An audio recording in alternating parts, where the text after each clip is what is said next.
pitié, aie égard pour ta vie. Ne provoque pas les géants. Ne provoque pas le diable. Oh! Parce que Jésus a dit, hein,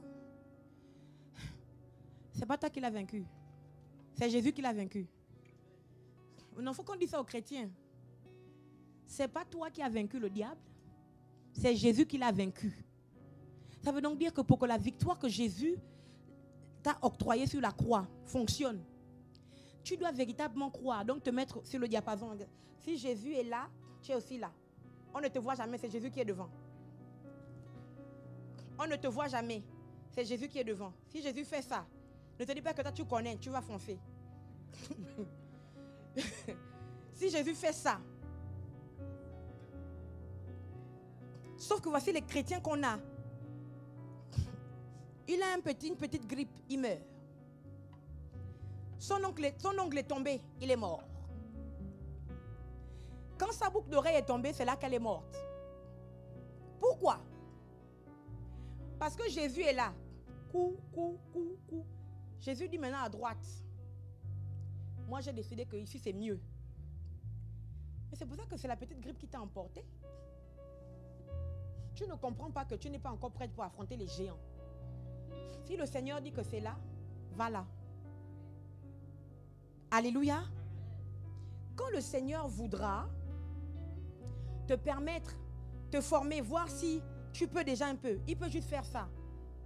Tu comprends? Mais il te soutient ici, c'est la base.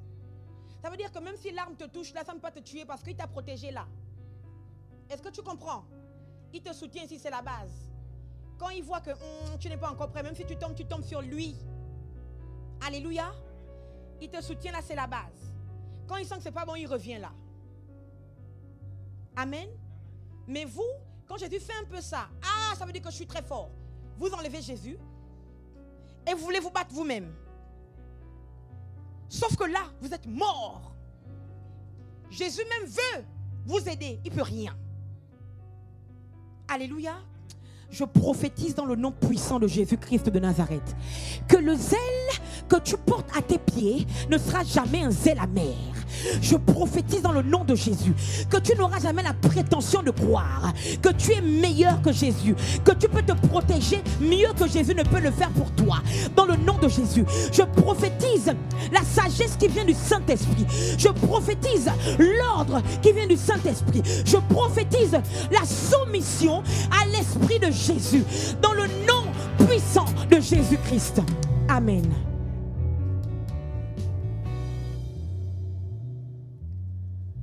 Afin d'éteindre tous les traits enflammés. Et prenez la Bible, verset 16. On va lire ensemble. Est-ce que vous y êtes? On y va. 1, 2, 3. Prenez par-dessus tout cela le bouclier de la foi, virgule, avec lequel vous pourrez éteindre tous les traits enflammés de qui? Tous les traits enflammés de qui? Pourquoi on ne l'appelle pas ici le diable?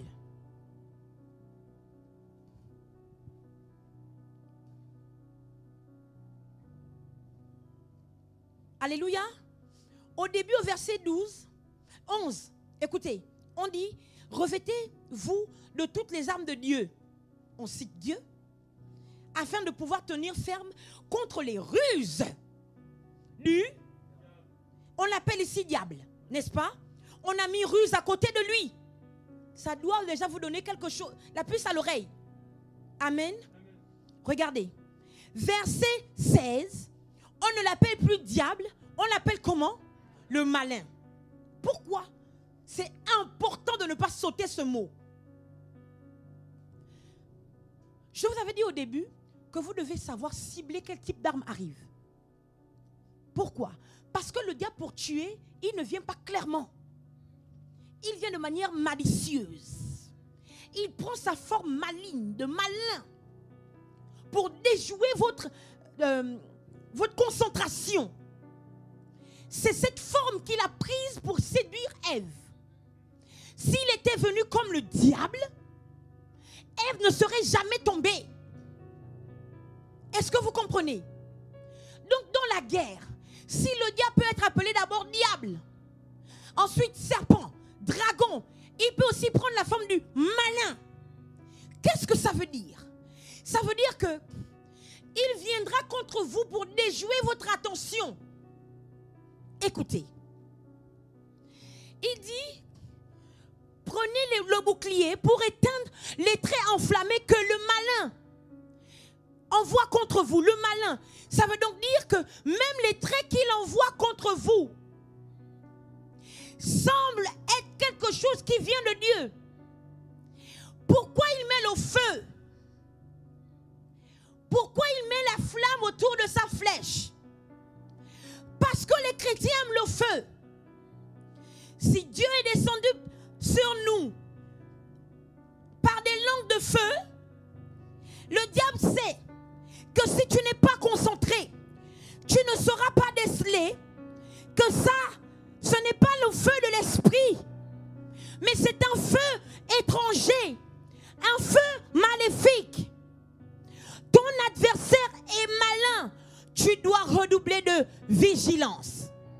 Ton adversaire est malin, tu dois te clipser, tu dois épouser, tu dois disparaître dans la puissance et la présence du Saint-Esprit. Parce qu'il est le seul qui sache reconnaître ce qui vient de Dieu et ce qui ne vient pas de Dieu. Alléluia. Ton adversaire est malin. Il peut s'infiltrer dans votre armée. Il peut s'infiltrer dans vos régiments. Il peut s'infiltrer de votre côté. Et si vous n'avez pas la concentration, vous n'avez pas la communion, vous n'avez pas la communication avec le Saint-Esprit, vous ne saurez pas reconnaître que c'est un infiltré. Alléluia. Prenez aussi le casque du salut. Il dit, prenez aussi le casque du salut et l'épée de l'esprit. Terrible. C'est comme si tu ne peux pas soulever le casque du salut sans prendre l'épée. On aurait pu dire, prenez aussi le casque du salut, l'épée de l'esprit. Prenez le casque et l'épée. Pourquoi? Parce que le salut vous introduit directement dans la guerre.